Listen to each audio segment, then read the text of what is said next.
mapagpalang araw po sa ating lahat. Ako po si Brian Isinanda sa ating daily devotion ngayong araw, February 18, 2025. Ngayong araw po ay ating titulo natin series which is Seminary Missions. Specifically, ang topic po natin for today is about communion.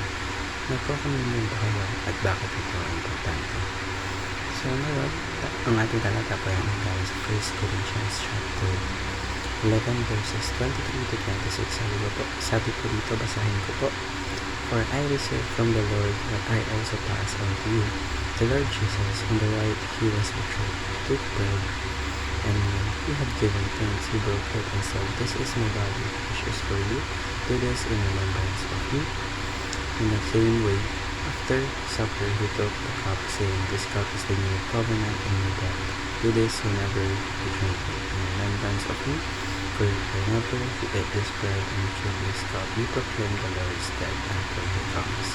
So ngayon, upang ating mas mamaya kung ano yung sabihin ng ating talata, upang mas maintindihan natin ating devotion para sa araw nito, ngayon tayo padalaki sa ating mga teachings. So una po, communion is fellowship or the real presence of Christ.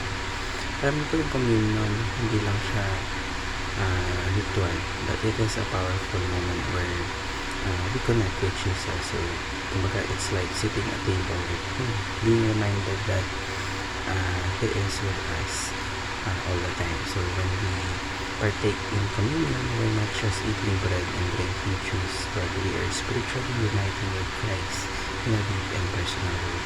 Dalawa po, communion is a remembrance of the death and resurrection of Christ until He comes again. So every time po na nagko-communion tayo, we are remembering what Jesus Christ did for us on the cross. So yung sacrifice niya wasn't just a historical event, rather it has power and even up until now. So it reminds us of His love and grace niya and the hope that one day He will return. So communion helps us keep our faith strong and yung eyes natin is fixed on Jesus Christ. Ikatlo po, communion spiritually nourishes the believer. So, gaya po ng katawan natin, kailangan ng food para maging malakas. Yung spirito rin po natin, it needs communion to stay fresh. So, it's more than just a tradition, but it is a source of spiritual strength. So, ngayon, ano po ang ating mga dapat gawin? Ito po ang ating mga dapat gawin upang ma-apply natin ang mga katulad na ito. So, una po, pray and confess our sins to God. So, bago po tayo mag-take ng communion, we should come before God with a humble heart. So, ito pa yung oras para mag-reflect, para mag-ask for forgiveness at i-let go kung ano man yung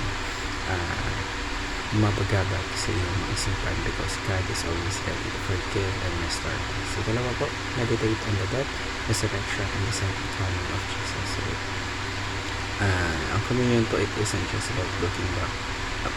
It is about looking forward. So when we take communion, we remember or we think about Jesus' sacrifice, yung victory na over death, and the fact that He is coming back. Kumbaga, it is a moment of gratitude and anticipation.